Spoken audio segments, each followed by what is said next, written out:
Hello, and welcome to this brief tutorial about how to use Hunger Free Vermont's school meal program data snapshots to help you learn more about what's happening in the world of child nutrition at your schools and help you strategize about how to strengthen those school meal programs. I'm Honor Horton. I'm the Nutrition Initiatives Director at Hunger Free Vermont. The data that we use in these data snapshots comes from the Agency of Education and our own surveys of Vermont schools. This is the most up-to-date data we have at this time. Because there's always a lag time in what gets reported from schools to the Agency of Education and what's actually happening at schools at this time, it's possible that things may have changed at your school since this data snapshot was taken. So there's a lot of information crammed into this document. So first, let me give you an overview of what you'll find when you click on your county or region's school meal program data snapshot document. And then I'll go into more detail about each column and how the information on this sheet can help you make strategic decisions about what to prioritize for your school meal program.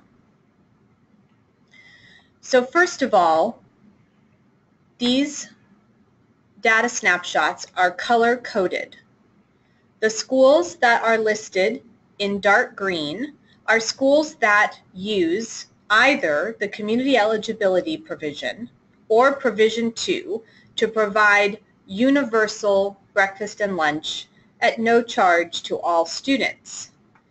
The schools that are in gray do not provide universal meals. So we're looking at Bennington County, and you can see that in Bennington County there is one entire supervisory union, Southwest Vermont SU, that provides universal meals to every single one of its schools. You also see that there is one supervisory union, Wyndham Southwest, that has one school using a universal meals model, and the rest are not. There are other supervisory unions where none of the schools are providing universal meals at this time. There are eligibility requirements to provide universal meals, and not all schools or supervisory unions are able to financially provide universal meals and continue to maintain their meal programs. We'll talk more about that in a little bit. Each of these data snapshots has a front page and a back page. The first page that you'll see looks at enrollment data. In other words, what programs are each school using and what programs are each school eligible to use. The back or second side looks at participation data. So if the school is providing breakfast and lunch, what students are actually eating those meals on an average day? Let's start with the enrollment data. The first column is pretty self-explanatory. This is the total number of students reported enrolled at that school as of October of the year that this data was taken. For this school year, the data we have is from October 2015. The second column over documents the percentage of students who are directly certified for school meals at that school. Direct certification is its own complicated topic, but it is the measure that's used to determine the eligibility of schools to use the Community Eligibility Provision, or CEP as it's often called, to provide universal breakfast at lunch at no charge to all students. The minimum required percentage of directly certified students for schools to use CEP is 40%. So you'll see in this column that we have data reported for some schools and not for others. That's because schools are required to report their direct certification percentages to the Agency of Education each year. But the Agency of Education only reports out the data from schools that are 30% or more directly certified students. So if there's a blank, as for example with Arlington Memorial High School here, that means that the percentage of directly certified students that Arlington Memorial reported to the Agency of Education in April of 2015 was under 30%. Fisher Elementary reported 33% of their students directly certified. Courier Memorial reported 46%, etc. So what does direct certification mean? It means that the student is living in a household that is already qualified for another federal program. And because the income requirements for that other federal program are the same as the income requirements to receive free or reduced price school meals, that student is already pre-qualified for free meals based on their family or household's eligibility for another program. So that applies to families where someone is eligible for and receiving 3 Squares Vermont or Reach Up. It also applies to any foster child, and it applies to any child who has been determined to be homeless or a member of a migrant family or enrolled in a Head Start pre-K program. So those are the categories of students who qualify as directly certified. Again, 40% or higher direct certification makes the school eligible to apply to provide universal breakfast and lunch to all students under the community eligibility provision. But I do want to emphasize that being eligible and being able financially to make a universal meals model work are not the same thing. You'll notice that for Southwest Vermont Supervisory Union, their direct certification percentage when they bundled all of their schools together is 49%, quite a bit higher than the 40% minimum required by USDA. 49% puts you in a much stronger financial position to offer universal meals than you would be at if you were at the minimum cutoff of 40%. All right, let's move on. More details about the universal school meals models and the options available if you want to go in that direction are for a different webinar on a different day. The next column looks at information that you're probably a little more familiar with, the percentage of low-income students in each school. For purposes of collecting data on low-income students at schools for many years now, we've used the number of students eligible for and who applied for free and reduced price school meals as our proxy. So what this percentage shows is the percentage of students at each school who are currently enrolled in and eligible for the school's free and reduced price school meal program. Now, at the federal level, there are 2 different categories based on a family's income that allow students to receive subsidized school meals. Free eligible students are those who live in households with an annual income of 130% or less of the federal poverty line.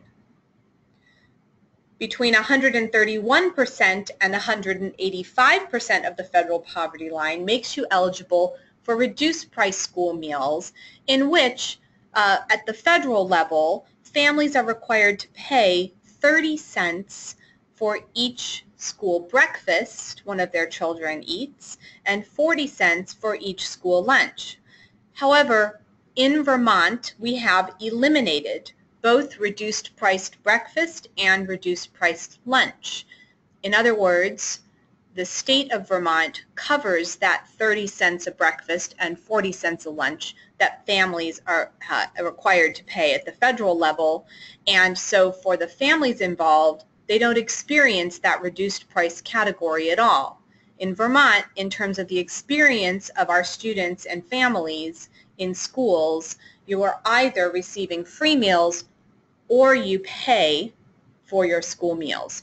There is no in-between reduced-priced category.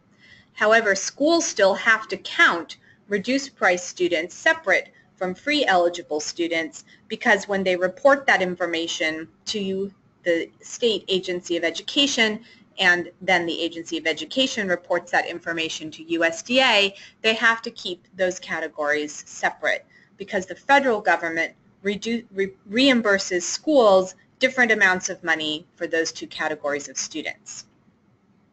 But for our purposes and the purposes of qualifying for other child nutrition programs, those two categories of students are combined. So here on this form, what we report is the combined percentage of free and reduced price eligible students in each school. So for example, you'll see that Arlington Memorial High School reported 51% of their students being eligible for free and reduced priced school meals, and thus qualifying as low income. And Fisher Elementary School reported 49% of their students being eligible and enrolled in their school meal program. This gives us a good place to take a look at this next category and understand why it's there. So the next column says additional free and reduced price students who would be needed to reach 50%. In other words, 50% of your whole school enrollment over here being eligible for and enrolled in your school meal program. Now, why do we care about that 50% mark? We care because according to Congress and the way that the school meal programs are designed, if your school has 50% or more of students qualifying for free and reduced price school meals, you are eligible to run a universal summer meal program at that school or anywhere in the school attendance area. And you're also eligible to run a universal after-school meal program at that school or anywhere in the school attendance area. So that's why 50% is a magic number for school meal programs. And that's why we want schools to know, well, how far away are you from reaching 50% of your students with free and reduced price school meals, so that you could operate a summer and or an after-school meal program at your school as well. So Arlington Memorial High School hit 51% of their students qualifying for free and reduced price school meals last year, and that means that they don't need to enroll any additional students in order to be eligible to operate a summer meal program and eligible to operate an after-school meal program. Fisher Elementary needs 3 more students to enroll in their free or reduced price school meal program in order to go from 49% of their students to 50% of their students. Down here in Bennington Rutland Supervisory Union, you can see that there is a range in their schools. Courier Memorial has already surpassed the 50% mark for their students, but some schools, like the Dorset School, Manchester Elementary, and Meadowee Community Union Elementary School, need to reach additional students in order to be eligible to operate summer or after-school meal sites. So let's take a look at these final columns.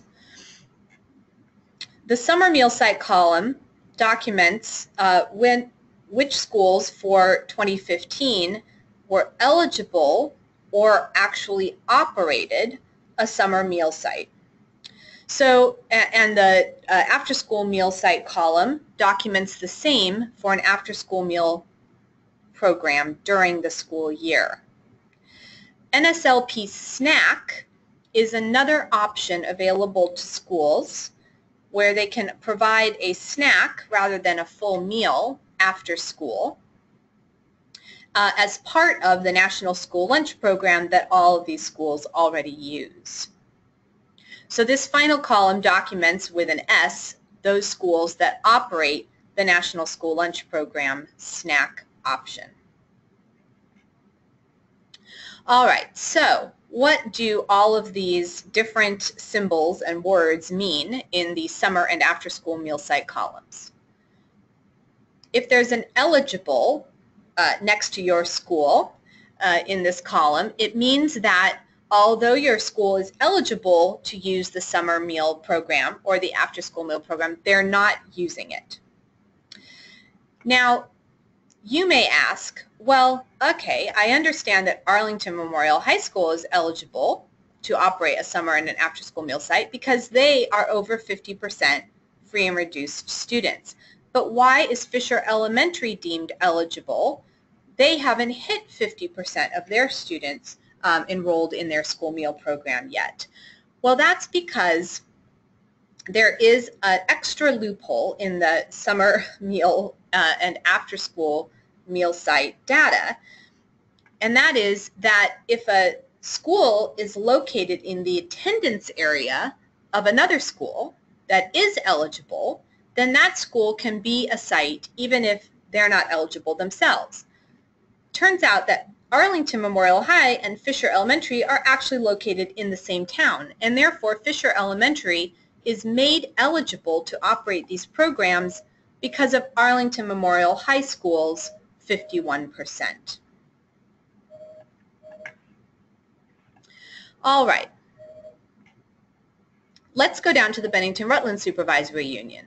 Courier Memorial Union Elementary School is eligible to operate a summer meal site but does not operate one. However, they do operate the after-school meal program, so that's why there's a yes in that box for them. FloodBrooke School operates an open summer meal site, and that is why the word open is there. What that means is that any student can walk into that site and receive a free summer meal. Now, right now, FloodBrooke School is not eligible to operate this summer meal site. So why are they operating one?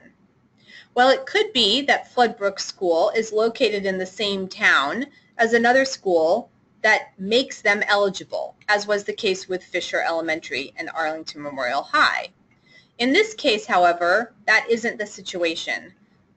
Instead, what this indicates is that at one time, within the last 5 years, FloodBrooke School did have 50% or more of their students enrolled in the free and reduced price meal program.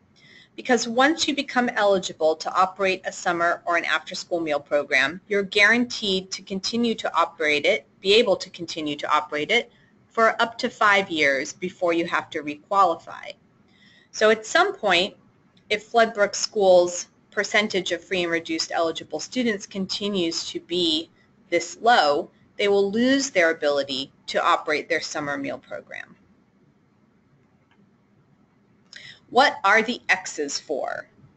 The X's mean that these schools are very close to being eligible. Only 6 more students need to enroll at Meadowee Community Union Elementary School in order to make them eligible to operate these programs. Just 17 students out of 376 at Manchester Elementary and Middle School would need to enroll in order to push them over the 50% mark. So the X's mean that we at Hunger Free Vermont believe that if those schools operated an enrollment campaign and really worked to promote their meal programs and enroll additional students who are eligible, they would be able in this current school year to achieve that 50% mark, and they would be able, therefore, to operate summer and after-school meal programs if they wanted to. At the bottom of each of these data sheets is a little cheat sheet down here that explains briefly some of what I've been telling you. It defines what directly certified means. It explains about the 50% eligibility and attendance area eligibility for operating summer and after-school meals. It explains what open and CE or closed enrolled means for summer meal sites. It explains a bit about the after-school meal program and NSLP snack and what those X's are, meaning that a school is close to being eligible if they would do a school meal application enrollment campaign. So you can always go to the little cheat sheet at the bottom of the page to find out what all of these different words and symbols mean. All right, let's go on now to the second side of the sheet and look at student participation. Because it's wonderful for a school to offer meal programs, and nearly every school in Vermont does. But if students don't participate in them, then not only are the meal programs not serving their intended function of supporting student learning and student health, but they also are probably struggling financially even more than they need to, because increasing participation will tend to stabilize the finances of your school meal program by making sure that you're drawing down the maximum amount of federal reimbursement for those meals that you can. All right, so let's take a look at this side of the sheet. The first column here after the school name is breakfast after the bell. So in this column, we document which schools report to us at Hunger Free Vermont that they are serving breakfast to students as part of the school day in some fashion. So the traditional breakfast model is that breakfast is offered for students in the cafeteria before the first bell rings and classes begin. That tends to really depress participation in the school breakfast program because there are many challenges for students in getting to school and getting to the cafeteria before the first bell in order to eat. Buses arrive late, parents drop off late, the cafeteria isn't located anywhere near the student's first classroom, and you have to choose between breakfast in the cafeteria and socializing outside with your friends. All of those things tend to lead students to not eat breakfast at school, even if they are enrolled in the free school meal program and could be getting a free breakfast at school every day. So moving breakfast after the bell helps to make sure that even if a student only gets to class 1 minute before that first bell rings, they're going to be able to eat and have the fuel and nutrition that they need to really be able to focus and learn before lunch. And there are different ways to provide breakfast after the bell, and that's what these different symbols mean.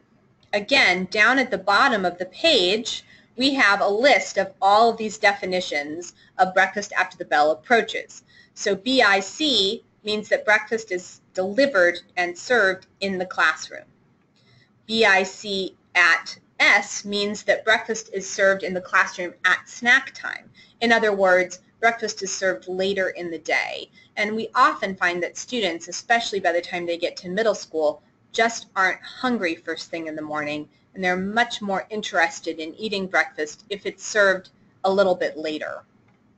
G&G means grab and go.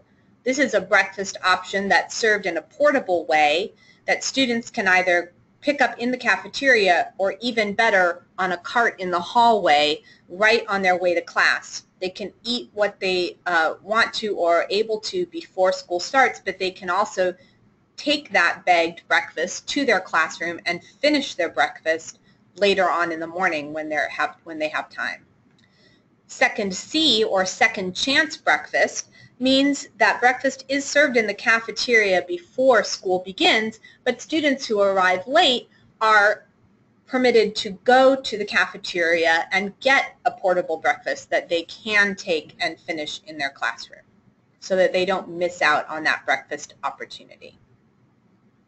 An asterisk indicates that the school in question is participating also in the Vermont Breakfast After the Bell Challenge, which is a joint project of Hunger Free Vermont and New England Dairy and Food Council to provide technical assistance and some grant funding to help schools move their breakfast program after the bell if they haven't already done so. So let's take a look at what the rest of the numbers on this chart mean. You can see here in Bennington Rutland Supervisory Union that there is a school that does breakfast in the classroom, there's a school that offers the grab-and-go breakfast option, and there's a school that actually offers both. Again, this can often happen in schools that have a wide range of grades, so the younger students might get breakfast in the classroom and older students might be able to pick theirs up in the hallway on their own. So that is that's what is meant with those multiple breakfast options at Meadowy. All right, so now we also want to see, well, who's eating breakfast at each of these schools on a typical day? And what we've done to determine this is break out low-income student participation and full-pay student participation.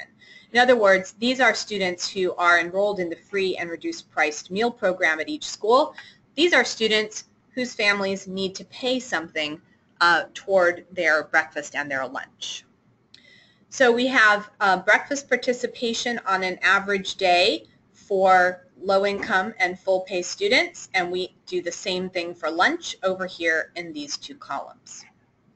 The schools that provide universal meals, because they're providing meals to all students, do not have their participation broken out in that way because every student receives a free breakfast and a free lunch at school. So that's why there's only one column and only one percentage for daily participation for these schools that provide universal meals here in Southwest Vermont Supervisory Union and Reedsboro Elementary in Windham Southwest.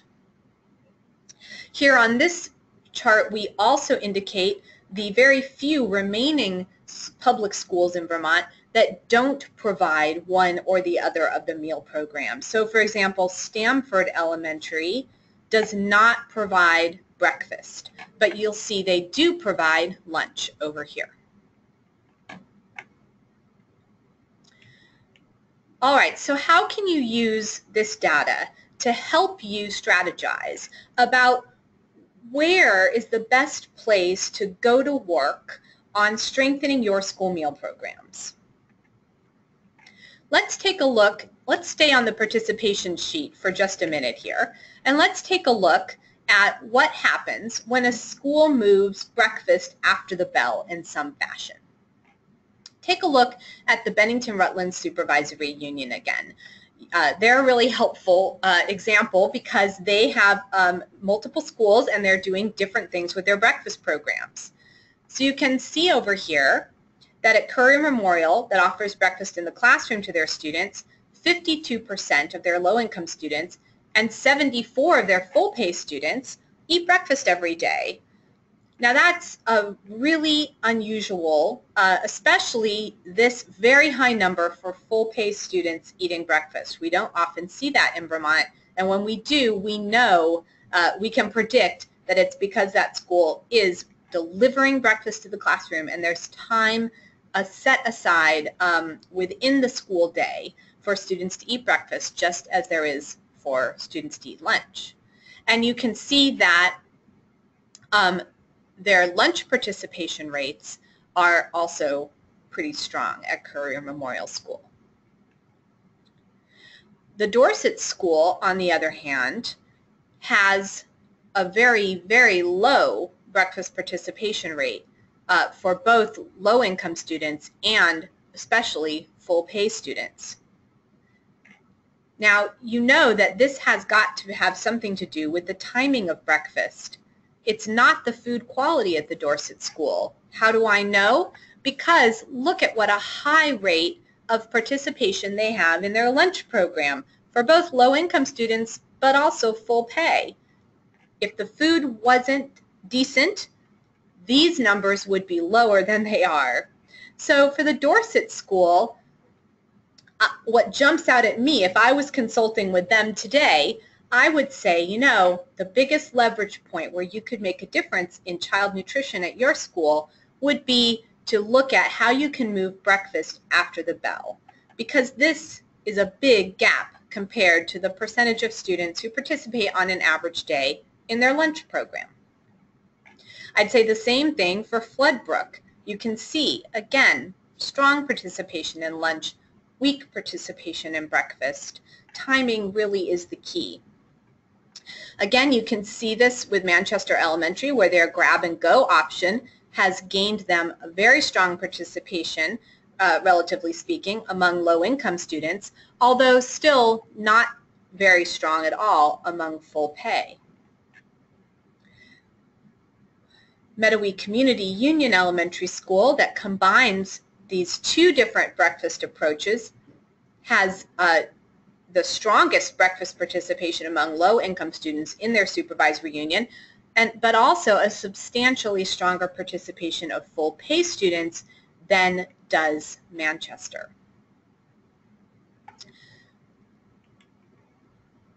Here's another example that really demonstrates powerfully that when it comes to breakfast, timing is absolutely the most important thing that determines participation. Here we have a supervisory union where every single student in every single school receives a free breakfast. No one has to pay. And yet you can see that breakfast participation in this SU is really quite varied from school to school, from 34% at the middle school to 92% at Pownell Elementary. What's the difference between Mount Anthony Middle School and Pownell Elementary? Well, okay, elementary school students do tend to eat breakfast a little more than middle school students do, but even more important than that is that this school is serving breakfast in the classroom, and Mount Anthony Middle School serves breakfast in the cafeteria before the bell only. Again, you can see Monument Elementary, 54%. They don't serve breakfast after the bell. Molly Stark School, with breakfast in the classroom, 91% of their students are eating breakfast on an average day. That's one of the highest percentages in Vermont. So this shows that while providing universal breakfast can really help to increase participation, combining it with moving breakfast after the bell is what's going to get you the best results. So when it comes to strategies for increasing participation, for many, many Vermont schools, your best leverage point is going to be figuring out a way to make some form of breakfast after the bell model work in your school. Let's go back to the enrollment side. Here, this data can also help you really strategize.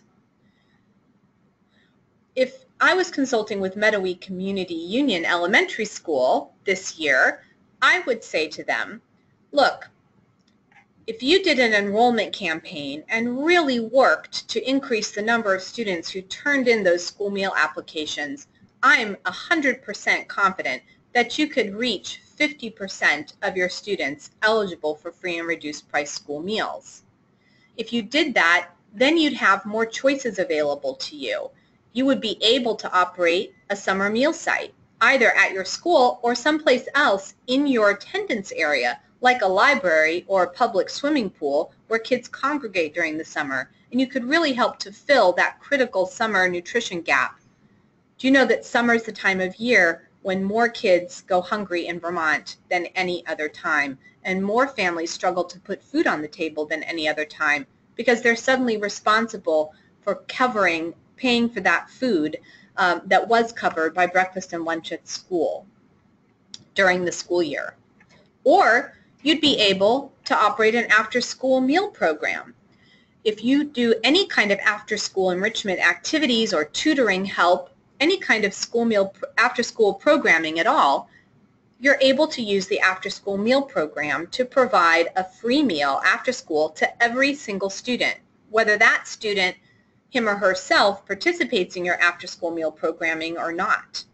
This can be another really great way to reach students with extra nutrition, help those students who really are going to go home to an empty refrigerator and empty cupboards, and help recapture some of that nutrition that students who are skipping breakfast because they're not hungry or getting to school late are missing. I also want to say something about these percentages. What we know in Vermont is that people here are proud. And we also know that the message around asking for help and receiving government assistance to feed your family is that really, for the most part, you should feel ashamed about that, and you should try very hard not to need that help.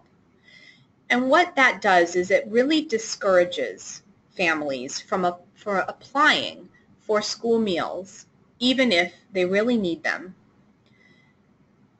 And so every school in Vermont really needs to conduct an enrollment campaign every year to get those applications in, unless you're providing universal meals and you don't have to collect them.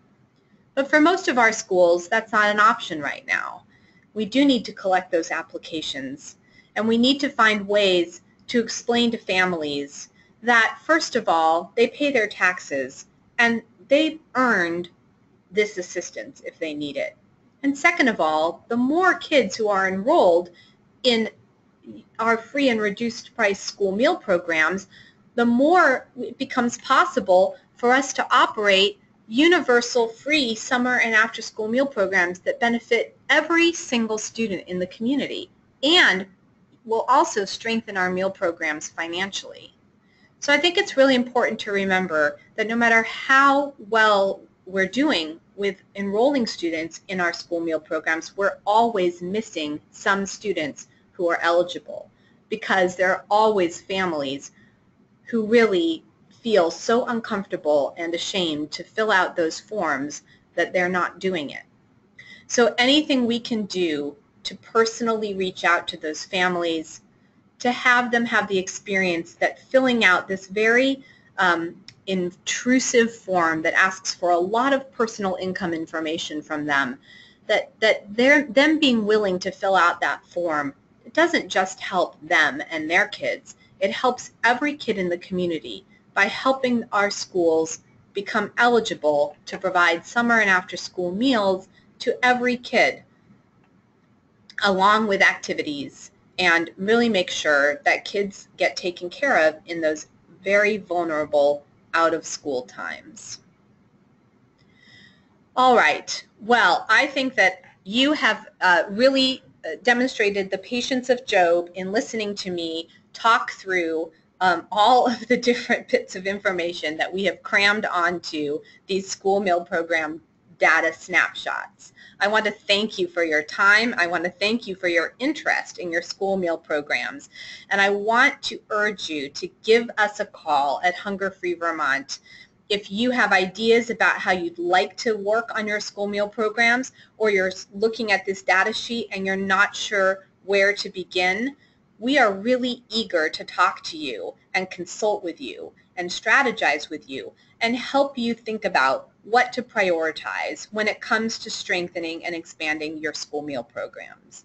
So again, my name is Honor Horton, and I urge you to call me or email me at Hunger Free Vermont, and let's have a conversation about what we can do together to help make sure that no kids at your school are going hungry. You can find my information on Hunger Free Vermont's website, and I'll give it to you now as well.